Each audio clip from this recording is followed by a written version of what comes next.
Hello and welcome to this additional episode of Green Shoots, a history of Irish football with me, Caelan Kerwin. We're giving you the second part of our great interview with League of Ireland legend Pat Byrne, where he talks about his footballing life, including playing at Bohemians, Philadelphia Fury, Leicester City, one of the all-time great teams in Shamrock Rovers, and managing Shelbourne to a League and FAI Cup. If you haven't listened to part one, you can go back and listen to that first, all about his early childhood and how he developed in the game. Remember to share the show on your social media channels to spread the word about the history and heritage of Irish football on the island. Now, back to our interview with the great Pat Byrne, and in this episode we'll be talking about his part in the great Shamrock Rovers side, managing Shelbourne to the League of Ireland title, and why his most favourite managerial success might just surprise you. But we'll pick up where we left off in the last episode, where Pat was talking about his time at Hearts Football Club in Scotland. And you had your time then at Leicester City. You get promoted. What happens then that you find yourself going north of the border up to Scotland to play for Hearts? Yeah, my contract was up, and there wasn't much things happening, to be honest. And I got an offer from Hearts because a friend of mine had gone to play for them, and he said, like, would you be interested in coming up? So I said I would, and went up, met the club, sorted out everything, and we moved to Edinburgh, and beautiful place. But it was odd. My first game I'm playing for Hearts, and I'm in the tunnel, and here's this fella saying, you make, and I didn't know what he's on about, and I haven't a clue. So naive. And I said, I'm waving back to me, how are you? And things like that, you make, and my name's Pat, what's going on about Mick, And I said, so I said to one of the lads next to me, that's how naive I was. I said, oh no, Pat, that's a Catholic. I said, oh, okay, fair enough. Okay, say no more. So went out, and people don't care what colour you are, what you do. It doesn't matter what you are, what religion or anything. Once you go out and you play for their team, and you give your 100% every week, they will like you, regardless of who you are, what you are, what kind of religion you might be. And I've learned that lesson over the years, that they just want you to give the best for their club. And Hearts was a very, very... I loved the club. I actually loved it. I had a weird time there, unfortunately, but even though I had great times, fabulous club. But my one thing, I don't know what my one thing that happened to me was, it was during the Troubles, and I got a phone. My wife got a phone call. I don't know how they got my number, and there wasn't nice things said about things. So that's when I decided to leave, because I wasn't happy what happened.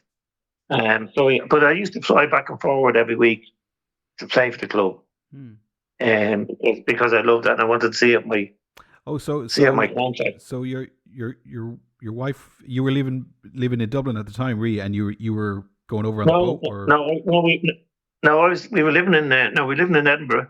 Okay. We had 2 children, and we were living in Edinburgh, and it was brilliant, and the people were fantastic. But we got a phone call. My wife got a phone call. I was at training one day, and about the Troubles, and she was a bit nervous and things like that. So we decided to come home. But I did say I'd stay to the end of the season. I'd see out my contract, and so I used to fly back and forward. I might have to stay over a few days. If we were playing on we were playing a Saturday and playing on a Monday or Tuesday, I'd stay over and train with the lads and things like that. How do you react to something like that? Because it's one thing to get abuse on the pitch, etc., etc. You can kind of run it off, but then it becomes deeply personal, and it becomes a very different kind of situation.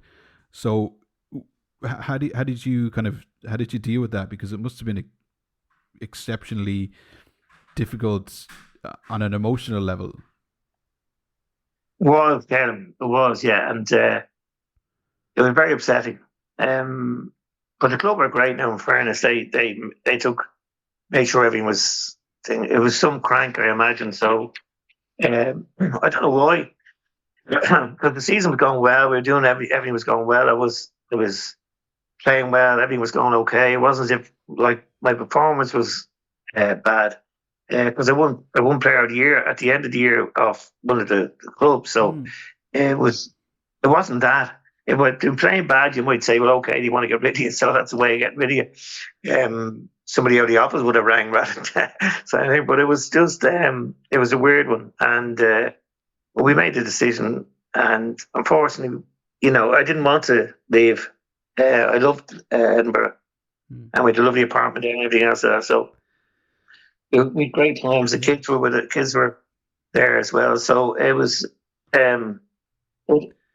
It's It was sad in some ways, really. Yeah. But I still love the club, and I love the club, really. To be honest. It's interesting because we had Pat Finlan on as well. We interviewed him, and we were talking about the obviously the teams that he's played for as well. And he said that the team that he loved to play for most was Linfield, up in Belfast, and obviously Linfield would probably be something similar. It would be very kind of Protestant orientated, kind of club, and yet he felt it was great to be there. People welcomed him, and when he, obviously when he started scoring and he was playing well, etc. They loved him there, and they still talk about him there. So it was interesting that you both had kind of similar views, that the club that you ended up that people thought you might find the hardest, you ended up loving the most. Yeah, that's true. I agree with Pat, because the amount of fantastic people I found at the club and everything else of that, and the times we had, it was it was probably one of the most enjoyable times of my football.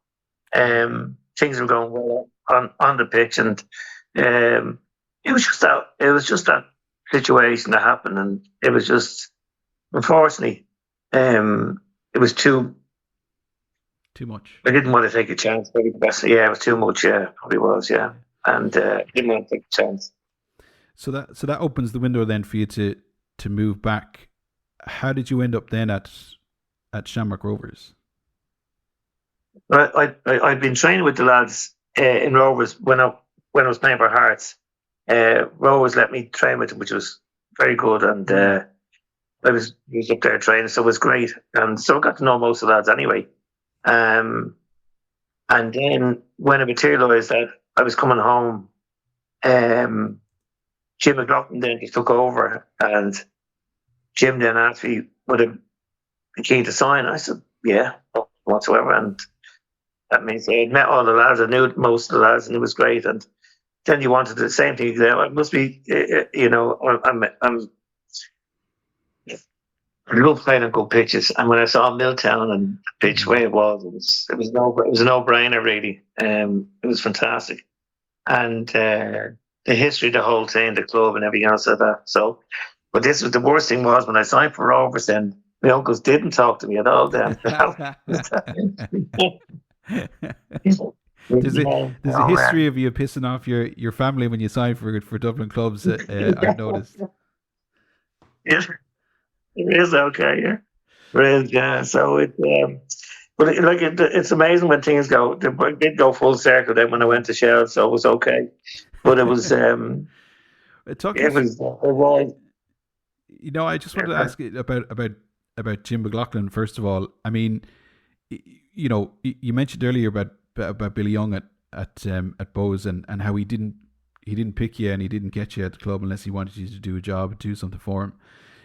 Jim McLaughlin, arguably, if not, maybe there's no argument about it, the greatest League of Ireland manager of all time.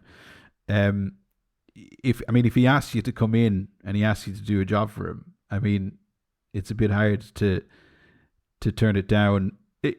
What was Jim like as a manager, and what did he bring to you as a player? Maybe that probably maybe you hadn't felt before, that you'd played before. I suppose I wanted to challenge him, well, first of all, because Rovers hadn't won anything for a long time, really. Mm. That was one thing with myself, but because it was such a big club, but also because of Jim's persuasion, and like I remember it coming, and he had to have a cigarette. You know, I mean, he was having a cigarette, and you knew when he had a cigarette, he was kind of thinking in his head, and he had, you knew there was, you knew he was serious, for a better word.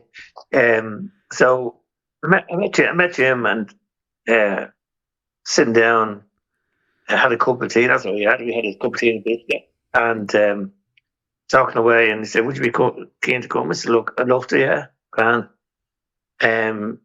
And he says, like, this, that, and the other. And I said, great. And he says, look, I want to win things here. I said, so do I. So I said, I'd be delighted to come along. He said, look, I'm going to change things around, blah, blah, blah. And he says, you know, if we can get things going here, this club will be rocking. And, you know, you should enjoy your time here. I said, no doubts about that whatsoever. So I said, yeah, I'd love to sign. So there was a few complications then between getting out of my contract in Hearts. They were looking for a few bob, but then it was, you know, Rovers kind of sorted it out, because I told them I wasn't going back, and I was dead. And then they would have had to offer me another contract anyway. So it kind of worked out well for both ourselves, both myself and Jim. And so I was delighted to sign for Rovers. So I said to myself, I might as well go to full circle, Caelan. I've been with everywhere else in Dublin, so except for Pats. So yeah, I never got to play with Pats. I used to go and watch Pats, but I never got to sit and say, you know. Yeah, good. Then I'm sure somebody else in your family wouldn't have talked to you then either. No, there was nobody really kind of in Pats really. I used to like the Pats because we could walk from Walkinstown down to Inchicore was handy, you know. And then you'd get a lift off the stile, and you get in somehow for nothing, you know. So, and watching play, so it was okay. But yeah, when I was playing for Rovers, it was different actually. It was strange. I might say it's different, but it was different. It was. I don't know, maybe because I was older and I just knew the place was right. You know, that sort of way. You know, where you get good feel for the place. And so, you know, when I signed, but Jim, he was so persuasive. But then he also said to me, he says, I have Noel King here and I have him here and you go there and blah, blah, blah. He was outlining all the people. And he said, look, if we've other people coming in as well, I can't tell you about them at the moment, blah, blah, blah. I said, I don't want to know. I said, look, but Jim was like Billy Young. Jim picked people for certain positions. And he didn't complicate things. Jim was so simple in his stuff. Get out and play. He was a mad Liverpool supporter anyway, Jim was. And he just said the same thing as well. Get out and play. If you can play, you can play. You know what I mean?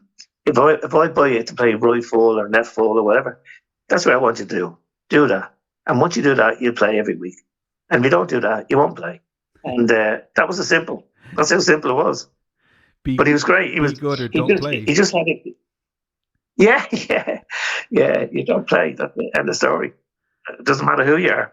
But Jim, hardest thing was in the Rover side. Jim's hardest thing was putting somebody back in the team if you were injured, because everybody that played in that side, they could all play. They were tremendous lads. So the worst thing, that if you got injured, that was the hardest thing, to get back in the side, you know.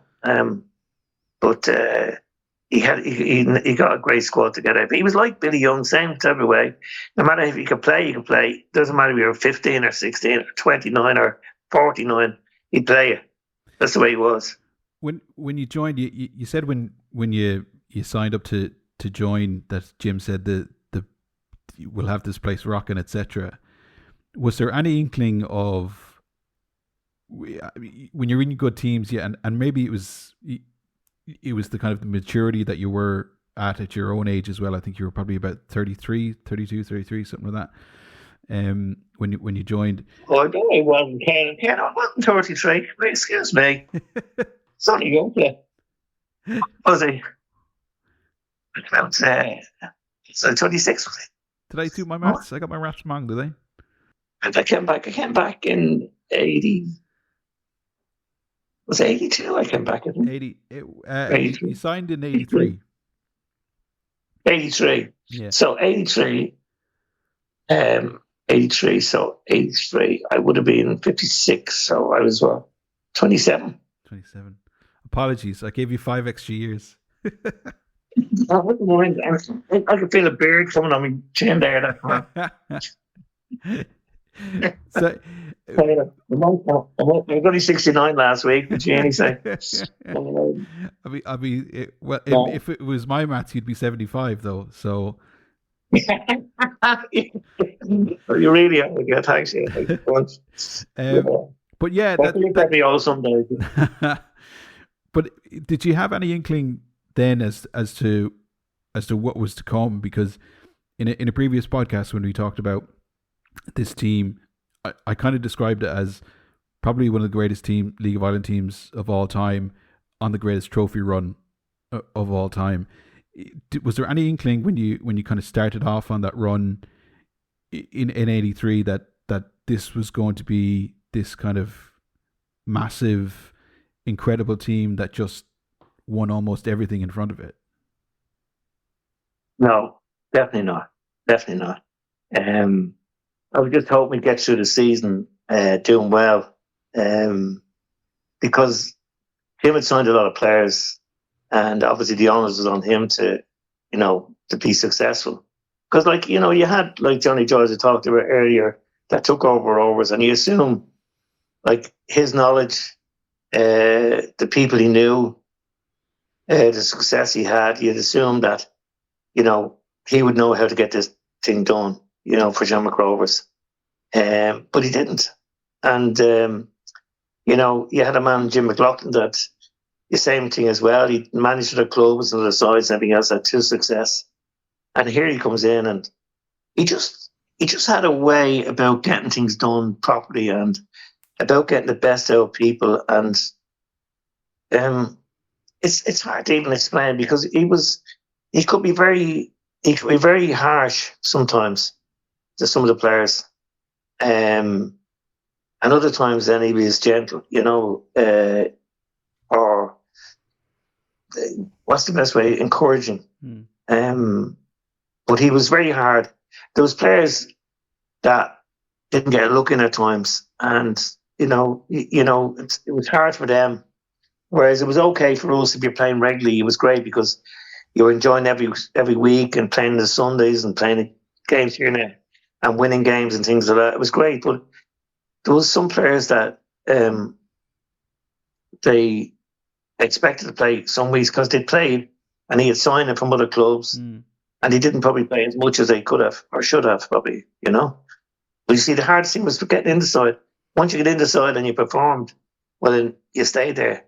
If you didn't perform, you were back out. And But I suppose he was brilliant. Yeah, is that testament to Jim though, in that obviously I wasn't there or anywhere near it at the time, but the signs of good managers is knowing what way players react to different kind of motivations. Some players need to kick up the arse, and that's what gets them motivated, and other players you need to kind of put an arm around them and say, look, hard luck, not this week, but next week you'll come good for me. I know you will. Yeah, that's the way he was. He could read a room. He could read a room, no problem. And he could read people, no problem. He was fantastic in that respect. And that's why he got the best out of everybody. And, like, when Jim spoke, everybody listened. There was no sort of interruptions or anything else like that. But he would put it across, like John Jones, as you said earlier on. He would put his point across very simple sometimes, and then he would lose the plot sometimes as well.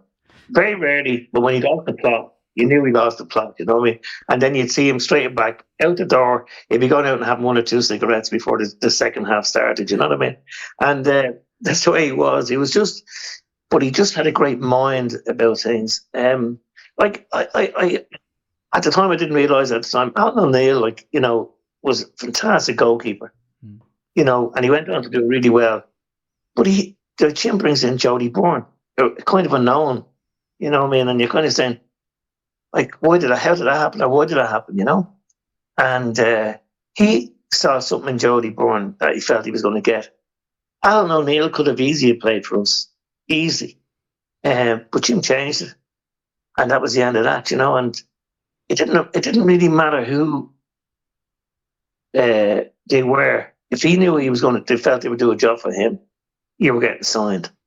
And as I said, could be very, very, people might say cruel, but he could be very, very kind of harsh when he needed to be, you know. Mm. He'd make the big decisions. You win the league by 6 points in 83, 84, which in old money is when you've only got 2 points for a win. I think it was it's pretty impressive. It's basically 3-1. It's 9 points by modern standards, if you want to put it that way. You come in, you win the league. What were the celebrations like? Because the Shamrock Rovers that we know, the Shamrock Rovers that we know now, the team that's, you know, up there and thereabouts, they're at the top of the league at the moment. They've won, you know, the incredible 4 in a row as well, from before last season. So, what was it like for Shamrock Rovers to win the league title after quite a while not winning it? Yeah, it was. I didn't realize, you know, sort of the hunger for the great. It was the people we saw that day, the crying, happiness, the outpouring of celebration. It was just incredible. It was just, I was lucky, as I said, I won things at bowls, but it was nowhere near that. You know, that sort of way. It was way beyond all that. It was just people being so happy. And we were happy too, obviously, but it was a lovely time. It was great celebrations. It was, you know, obviously we thought then, okay, this is the start of hopefully something good, really good, but never thought it would go as far as it did. Because we used to take one game at a time, and that was definitely the case. So you weren't looking really that much forward, Caleb, you know what I mean? It was always, you were always grounded that way. It was never looked too far ahead, never. And I suppose it was disguised, by the fact that you lost the FAI Cup replay to UCD then as well. It was 0-0 the first game, and then you went, I think it was Talca, and you lost 2-1. I mean, and I know you were on the opposite end of it, but in terms of like probably one of the greatest upsets in FAI Cup history, and in hindsight, the students coming on, taking on this kind of this powerhouse. What was it like that day? And I've seen video as well. There's some guy, I can't remember who it was, but he at the final whistle, he comes over to you and he gives you a massive like hug, as if, you know, they'd won, but he'd played his hero and he'd beaten the team that he'd hero on. What were your memories of that final as well? Because it was quite incredible for them, not for you though. No, not for us. And that goes back to, as I said to you, when I was 15, I didn't get picked on that team. That was the same hurt I had that day. Not so much because we deserved to, and which we didn't, but more so because we should have, and we didn't play well enough. And that was my fault as much as anybody. And I kind of vowed that day, I said, well, look, that's never going to happen again. And that's never, you know, but it was a harsh lesson. But I learned it as I went along in football. You have to respect other people as well. And they played better than we did. There's no doubts about it. And you see some of the players, Joe Hanmond and people like that, they went on to do well, you know, even Joe came to us anyway. But they all went on to do well. They all got good careers, and Keith. And, you know, so they had a good side. They really had a good side. And fair play to them. But they were great at it. They were great. Like it would have been a fluke, people might have said, over one game, but it was over 2 games. That's right, yeah. And, you know, and he outdid us over 2 games. So there was no fluke in that. it was a tremendous performance by them. It was horrible at the time. Don't get me wrong, horrible. Um, but you had to bite the bullet, and we got over it eventually. But we couldn't wait to go back in pre-season because that was the last game of the season, and you had to live with that then for a few months before you went back training, and it wasn't great. It wasn't great at all. But as I said, you have to respect other people. You have to you can't win everything, but you hope to win everything. You aspire to win everything, but if you get beaten, you just have to accept it, and that's the way life is. It's not great, and thankfully, I haven't had to do it too much, but it's it has to be done. You have to respect it, and you have to applaud other teams, and wish them all the best, and they well deserved it. Well deserved.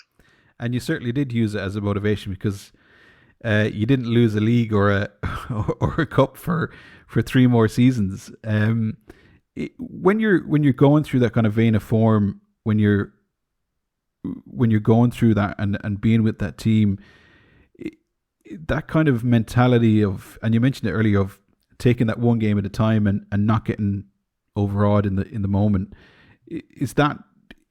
was it as simple as that?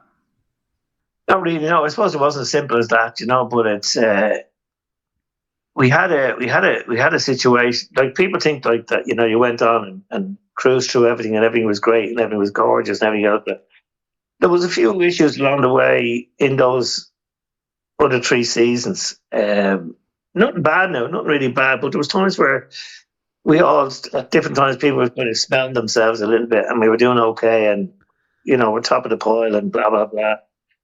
There was a few harsh words at times now between players and things like that, and we weren't always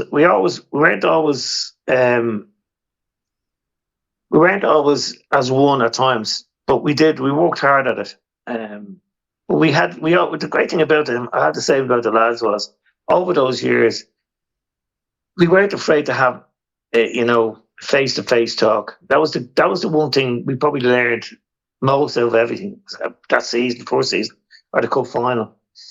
We learned that we could express our feelings to each other, and you didn't take them as a personal thing,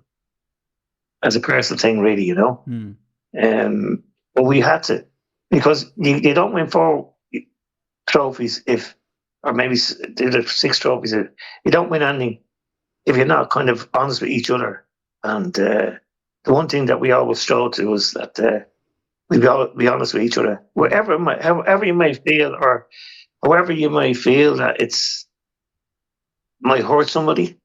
It might I don't know, but there was nothing never left unsaid. It had to be said. We just made it. Yeah, it's interesting that you say that, because we kind of talked earlier about, like, having a word with yourself and how that was important, and perhaps this was maybe the full circle kind of a thing, where it comes back to, rather than the self now, it's the team, and you have to have words with each other to keep that kind of motivation kind of going. And it's interesting as well, because I think when you look at it on a sheet and you go, okay, they won 4 leagues in a row and they won 3 FAI Cups, amazing, brilliant. There's this sense that this was all rosy in the garden, and all you did was win league titles, and you all went home happy and stuff like that. And it's interesting that you kind of said, well, actually, sometimes we had to be honest with each other to make sure that we did keep winning. Yeah, there's another talent of Jim McLaughlin's. Another part of his way of doing things. I remember we were playing on a Sunday, and we were training on a Saturday morning. Well, on the Saturday morning, we'd only do a little bit. We went out on the pitch, so we used to play the tarmac, and we used to have a little 5-a-side there in the car park. And I hadn't been happy previous week about certain things that happened, and so I gave Jim the nod and said, Jim, we're going to have a chat with him. Would that be okay? Dermot Keating, myself, and we went in. You must remember we had a good lot of leaders in our team as well, which is brilliant. Over the years, and we went in and we said a few home truths to ourselves as much as anything. And that Saturday, it wasn't a nice dress room at we say 1 o'clock, but by 2 o'clock it had kind of sorted itself out, But there was still things lingering on the Sunday. You could sense it linger on the Sunday, but it didn't matter because we were going out to do a job. But over the period of time, everything was sorted out, and there was never a bad word said about anything else then after that. So it just needed cleaning the air because you don't win leagues, as you said, you don't win leagues and cups by everything being rosy. That doesn't happen. In a beautiful world, that'd be great, but it doesn't happen. So things had to be said.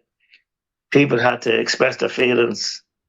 Where we all had to be kind of honest with each other. And that's why we still remain friends to this day, because we did that. We were honest with each other, and we were respectful of each other as well, too, I suppose. In the 87 FAI Cup final, you beat Dundalk 3-0. It was a comfortable victory, I suppose, by the scoreline.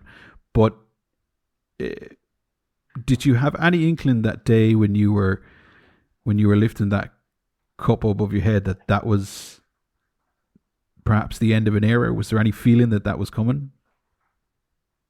No, definitely not. We thought like, I'd asked Louis. We were playing down a replay down in over Sligo, and I was walking the pitch, and Louis happened to be on the pitch. And I asked Louis, I said, Louis, is it a case that we're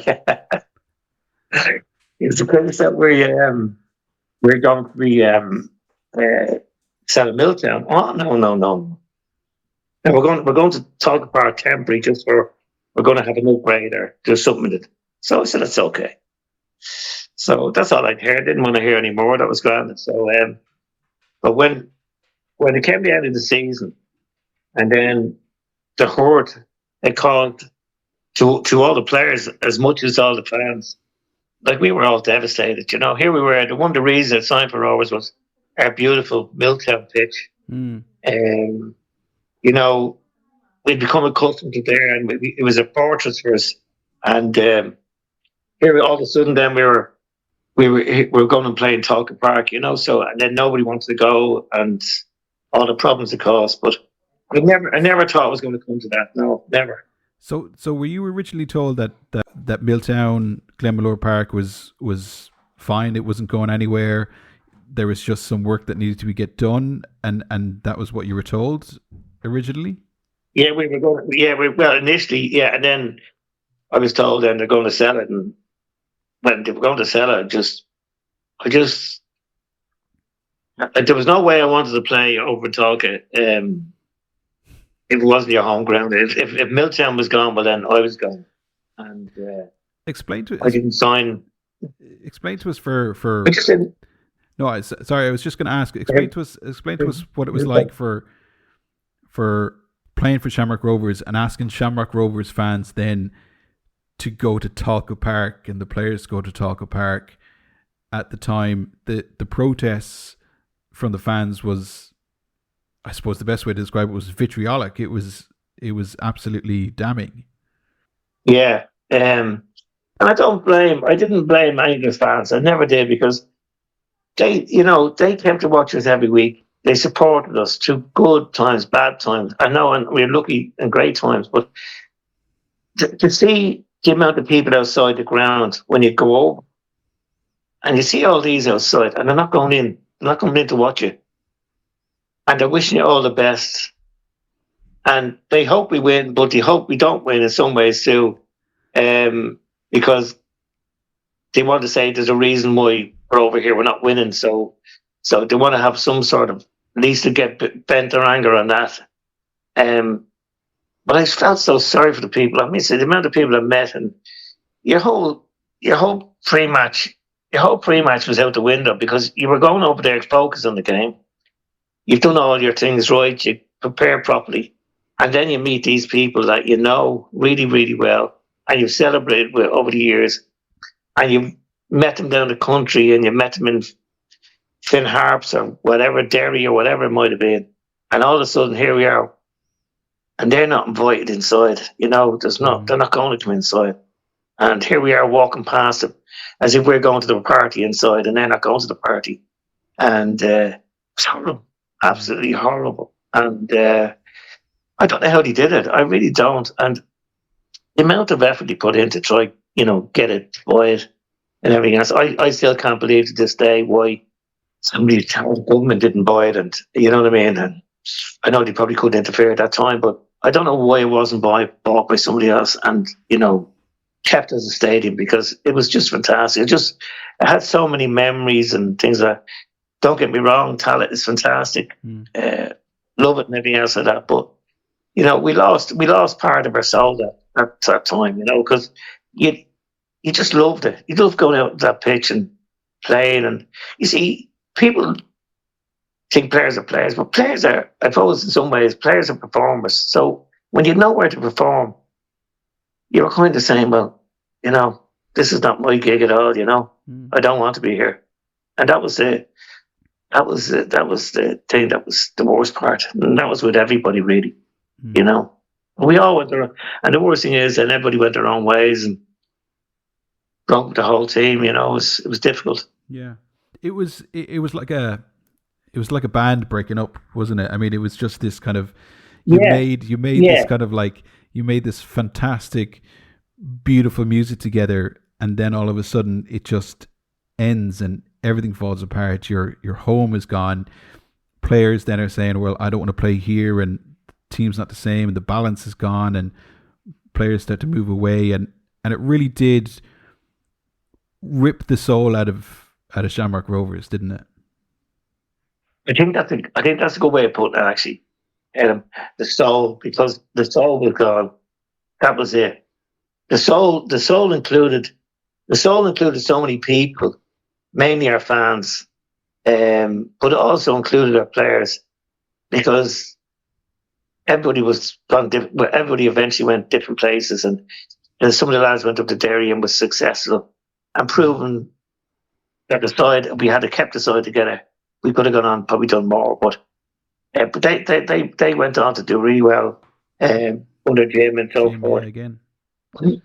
Yeah, and Jim again, you see, and the thing about it was, like, the lads had known how to win leagues, and that was the most important thing. And then when they added a few extra players in Derry, good players like Felix Seeley and so forth, they went on to win leagues because of the knowledge of the lads that have been with us, and because of Jim as well, also. Yeah. But it was the soul was gone that day, or that time, and even now I'm trying to kind of think. Like I was kind of. I was all over the place, sort of way. It was funny. Even now, I just even think about it. Like, what did I really do next? And it's kind of it's like a blur, That's all I can think of as a blur. Is it like? So at that period at Shamrock Rovers, you had found this kind of, I suppose, this balance within your life in terms of everything was going well on the pitch, and things were great. Life was kind of on this kind of plateau where nothing was going, through the roof, but nothing was going down either. So everything was balanced. It was in a good space. Yeah, absolutely. And then when you pull the rug out from, if you take off a weight one side or put on the other, it turns everything completely the wrong way, and you kind of find yourself out of that kind of mental space where everything was fine. Absolutely, it was. When I think of when you say things like that, you kind of. I'm only say I don't really look back. I never really look back. Very rarely. I've always just kind of always looked forward. In my house here, my medals are up in the attic somewhere. Other stuff was that I don't have any They come into my house and never think I even play football. But because I don't think about what I did yesterday. I think about what I might do next week or tomorrow or whatever. Um, but that time, leaving all the lads and not being with them and not being in their company. And I know I said earlier on there, so we did have, you know, we'd have our rows, we'd have our disagreements and things like that. And I missed them, because it was comfortable. It was comfortable. It was a lovely environment, a comfortable environment where people you wanted to be with, playing football, knowing that we were going to be competitive and hopefully successful. Mm. And all that was gone. It was all gone so quickly. And then the uncertainty of where you're going to play, or it wasn't a nice time. Probably that's the best way to describe it.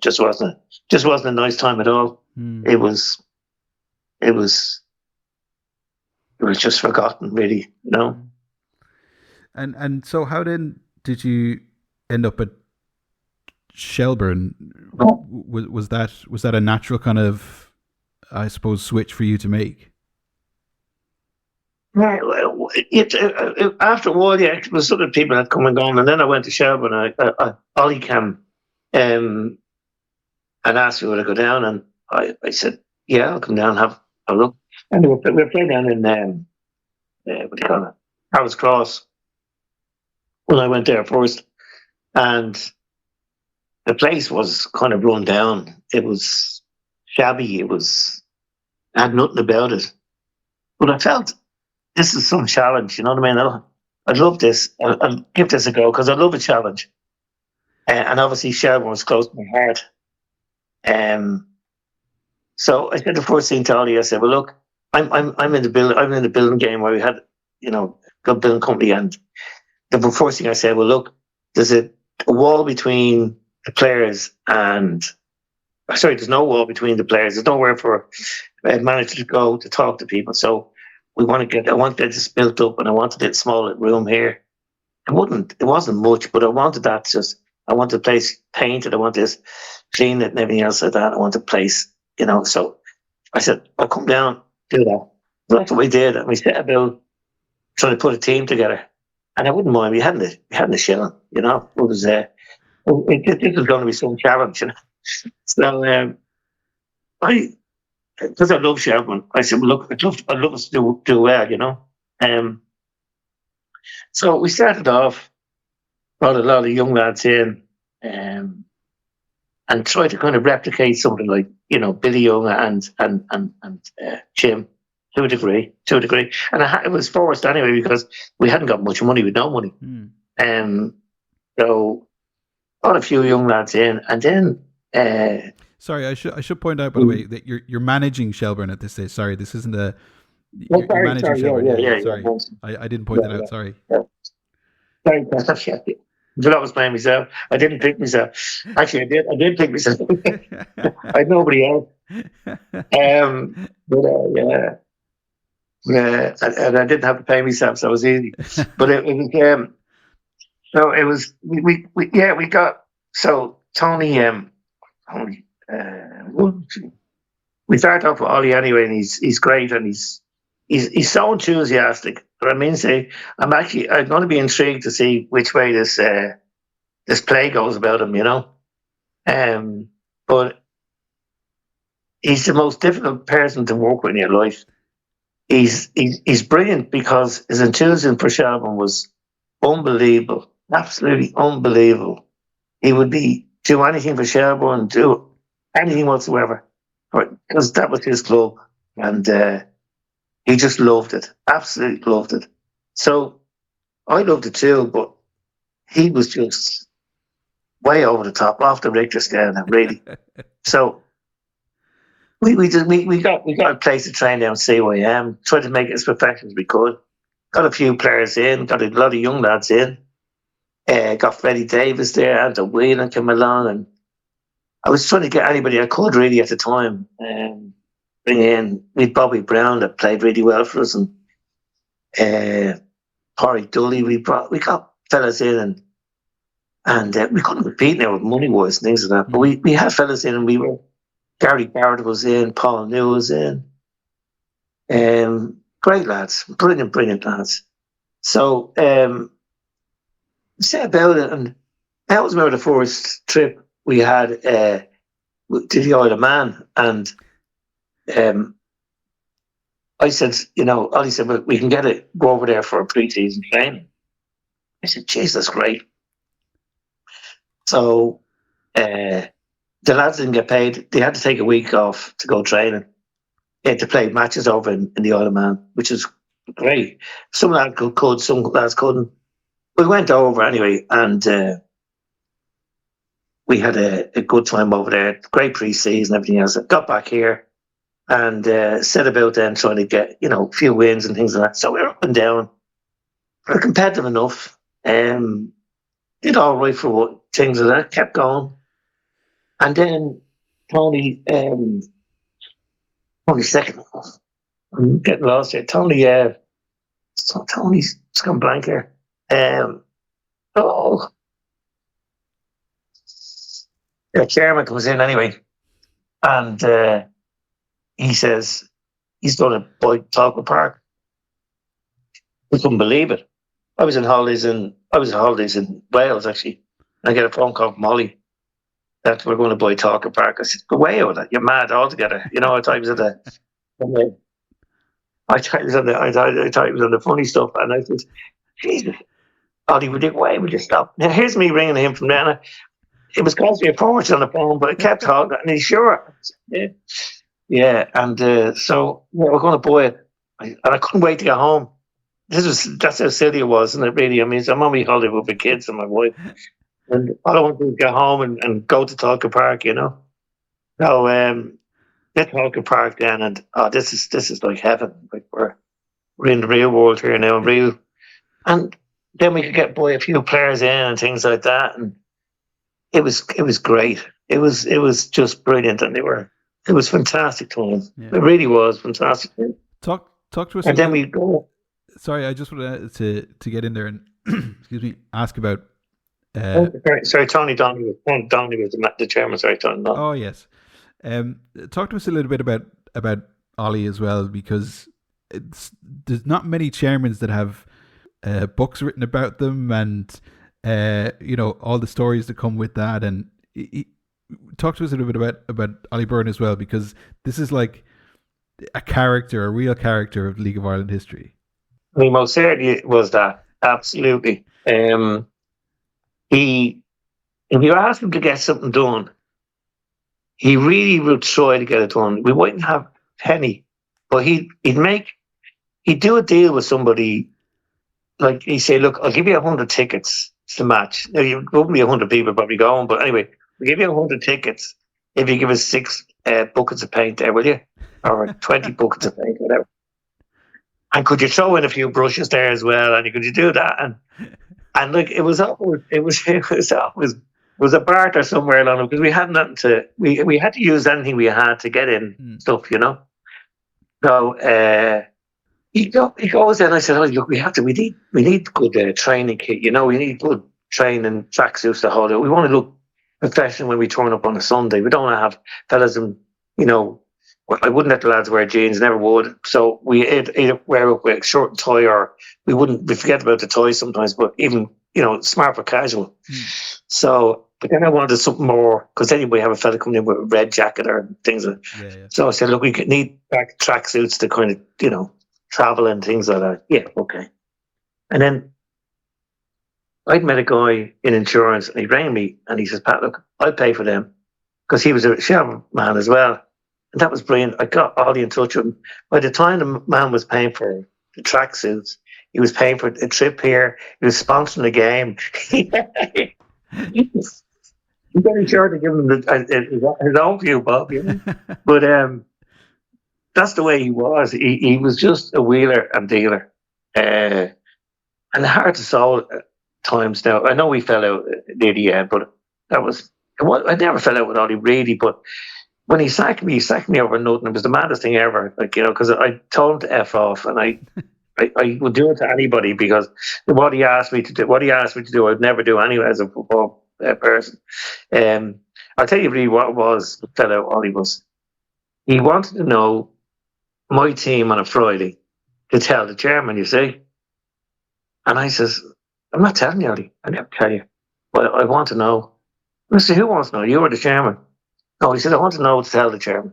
Now, the chairman probably wanted to know, but Ollie was using chairman as a thing for him to know. So I said, Ollie, I'm not telling you. This is on a Thursday. We're playing the Friday. And I said, I'm not telling you. I said, you'll see the team going out tomorrow, like the chairman will, and then you load the team straight away. So that's it. I would never do that. I said, the reason why is if you said to the chairman, and he just happened to say to somebody, and then someone's at the match, and before we come out, someone says, he's not playing today. How do you know that? Pat said, I told Ollie, I told the chairman, So I'd never put myself in that position. Mm. So it got a bit heated, and I turned F off, and so we'd been going great, he was red through and through, and people said every part of him was red. There was no other club, there was nobody else. It was only Shelbourne. That was it, and that was the way Ollie was, and great. I respect him for that because I love people like that. To be honest with you, and that was one of the reasons why I signed for the club anyway, because of him. So you took over in '88. You took over in '88, and you were kind of building, and the club was building new home, etc., etc. You win the league in 1992. Talk to us about what it was like winning the league. Your first of all as a manager, with the team that you'd built, but also winning it at Shelbourne as well. Oh, it was unbelievable. It was you kind of, it was nearly a full circle for me, Aidan, because when you play and you win something, okay, that's an individual thing with a team. This was the final part with Jim by my side as well. Jim was great, and we were putting a team together over a period of years, bit by bit, and then you see it coming to fruition, and you're kind of saying to yourself, "That was unbelievable," and you're kind of saying, "Well, we did that," or I did that, or whatever it might be. There's always a we. It's always a we, because a we is most important because everybody's involved. But we put a team together, and that to me was the biggest thing for me. I got the most satisfaction out of that. Doing it for a club that my dad had loved, and my uncles, and the saddest part was that we were supposed to go on the Monday. My dad, we won the league on the Sunday. And we were in Talca Park, and my dad slipped off a stool a little bit. He slipped a little bit. And I was giving out to the dad, now, you had to drink too much, We were only in the place. We were only in there. We were only in probably the first drink. We did go on to have a good few drinks. But I said, that's it, you're going home, joking, We were going to the Mansion House next day to be we got invited next day for winning the league. And I was allowed to bring a guest. And I brought my dad. I said my dad was going to come. My mum had died at this time. And I said, Dad. And he was so looking forward to it. So looking forward to it. And I went down to collect him next day, and he was in bed. I said, Dad, you all right? He said, I don't feel great, son. He says, you're not coming? And he said, no, I can't go. And anyway, he died 8 weeks later. He died of cancer. But it was... it was horrible. It was one thing I always wanted. Anyway, my only good thing about it, he's won the league, and he saw us win the league. That was huge for me, So that was good. But it was, and the rest. Yeah, it was. The rest of your family were talking to you again, were they? They were. Yeah, I actually, I got congratulations from them and all that. Yeah, they were. Yeah, and but. It was a great time, but Ollie, he was he was brilliant. I had to take sometimes. he was brilliant for players because he loved players. He loved the players because they were playing for his team.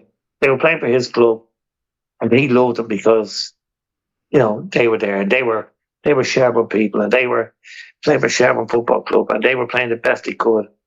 And then when he was starting to win things, he was even better, And I, you know, I just think that's brilliant for him, When it was brilliant for him, he just loved it, and you have to respect that because the amount of Rovers people I come across over the years when we won the league the first time, like the outpouring of emotion and things like that, and it was just brilliant. And like to be able to kind of do something, be involved with something that people get some enjoyment out of it, it's brilliant. That's the kick I got out of it more so than anything else. It really does. But all he did. Yeah. Yeah.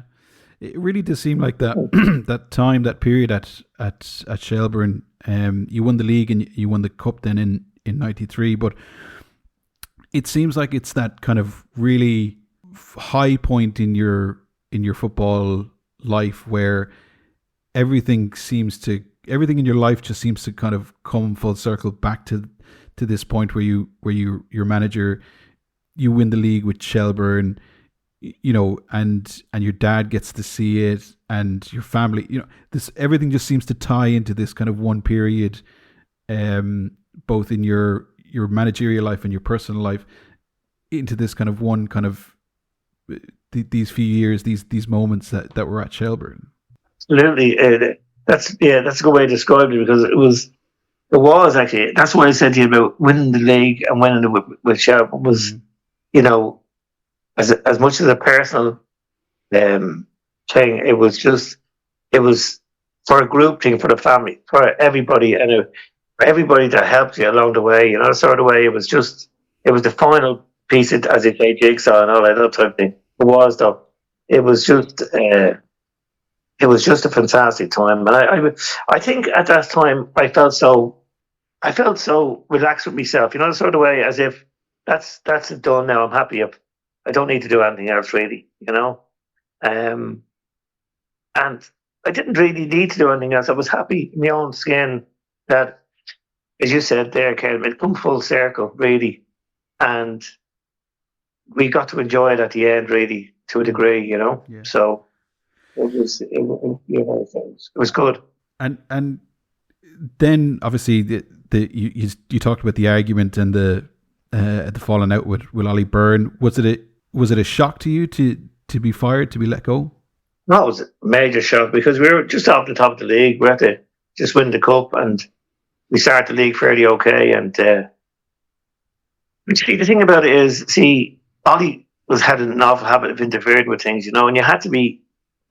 The one thing I was always concerned about, and I would never tell anybody about anybody else, because I remember the trial when people go on trials, maybe to a club, and somebody would say, "Hey, you're going to such and such, you're going there," and then he doesn't make it, and when he comes back, people perceive him as a failure.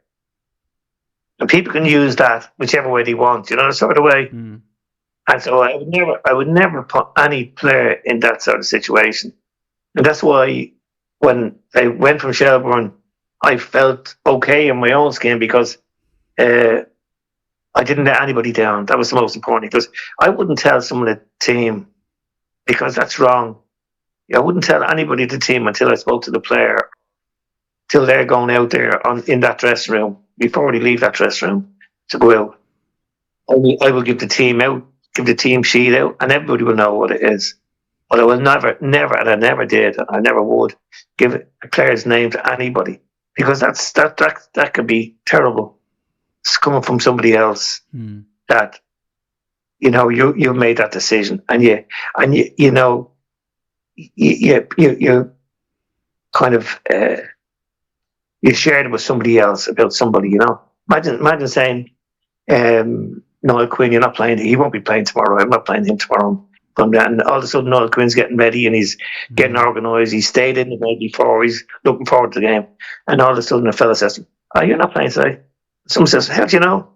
I don't know. My uncle told me that you're not playing. Yeah. Like, you know what I'm saying? And it might sound simple, but I would never do that. I'd never do it. You, you leave then. Okay. Do you know how exactly? You know, we were training regularly. We were training regularly, and we were down there. And this is the night he sacked me. It was a Thursday night, and I think it was Tuesday after. And we're down training, and we're training rugby union, lovely facilities, and I see Ollie there, the chairman. I said, Jesus, fair play, I'm coming along. It's great. It's coming along to see the players. It's lovely to see the train and everything else. It's just brilliant. And this is after the previous week when I told F off, you know. And I said, Jesus, fair play. I mean, it's nice and he's coming along to it, you know. And then he pulled me aside and said, by the way, we're leaving you in junior up here, you know. And little things and I said, what are you doing? I said, we're going in a different direction. I said, what direction is that down? You know, I said, because you've only gone up over the last 2 years. So I laughed. I thought, I said, oh, okay. I said, well, have you organised about the team for tomorrow? Who's looking after the team for tomorrow? Do you want me to look after the team tomorrow? And then I'll go. If you want me to go, then I'll go. No, you're gone from tonight. Okay. So he sacked you on the spot. So no finishing the season, no nothing. You are gone. No, I was gone. I don't know who we played next day. But anyway, I was gone that Thursday. Yeah, end of story. Good luck. And by the time I got home here, I had more reporters ringing me. What happened? They thought I was at knocking Ollie out or something like that, or he was at knocking me out. So, but anyway, but it left it. The only thing about it did was it left it very open on me because we've been successful. And why would you sack a manager if he'd been successful? So he must have done something wrong. Yeah. And that was the perception of people. And it was a hard thing to knock. But anyway, just time is a healer, as they say. But that's the way it was. Yeah, it was as simple as that, as you say. But nothing was ever simple with Ollie, you know. So, yeah. I know we're running on for a lot of time. And I've taken up a huge amount of your time today, so thanks very much for that. But I did want to talk to you about you manage St. James's Gate. You go back to Shamrock Rovers as well. You manage at Kilkenny, and you bring them up into the Premier Division. Why then did you decide that you'd had enough of football, seeing as how you'd been, you know, quite successful as a manager, you've done well. So why did you decide to leave it all behind? Well, I was lucky enough in that respect. I was lucky, but you come to a time sometimes, Caleb, where sometimes you've done enough. You know, you've been in football for so long. I love football. I love it. Still do. I miss not playing. I miss not kicking the ball. I love kicking the ball with my grandkids and things like that. I love it. But I had a business to run and I had a family to look after. And I decided then that, you know, I could be charging all around the country again and doing all this again. So I decided, no, I had enough. And I'd been lucky in what I'd done. And I said, well, look, just go out on your own terms and just that'll do and you're finished. And I enjoyed it. I really, really enjoyed it. I enjoyed every minute of it. And there's a club you've been left out there is a club called Sacred Heart.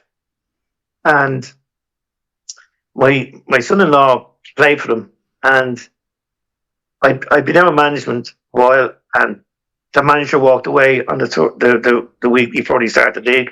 And he asked me would I come and look after him for a few weeks, which I said I would, which I did.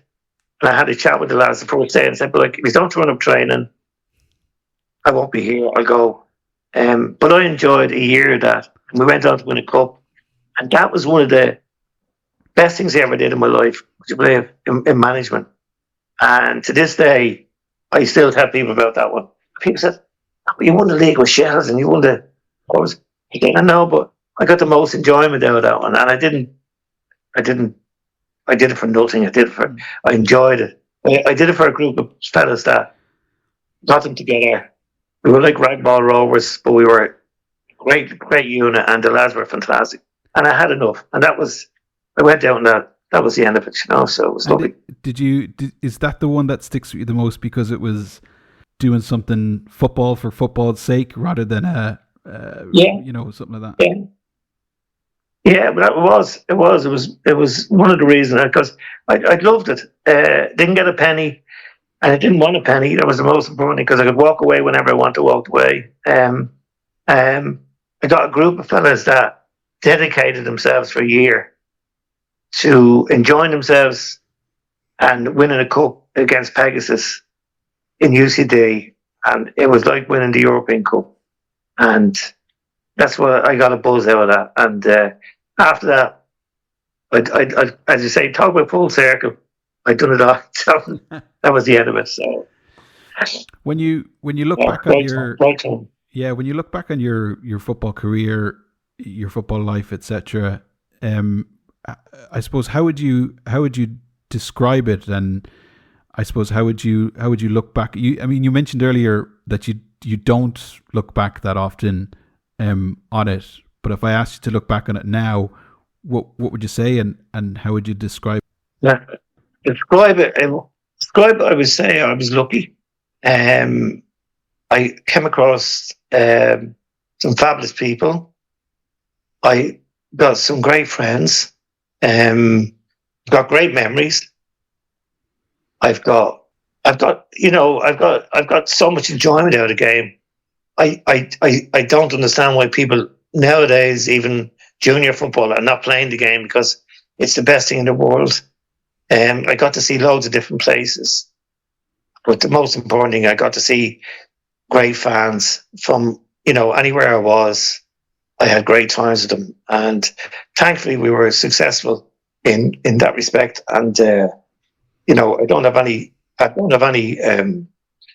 should have done, hoped I've done. I've done everything I need to do, and my most important thing then was having played for my country, which I was so lucky. And then the other thing was getting the ground up in Tallaght was the best thing. Then after that, and that was I know it's football related, but it was the best thing ever.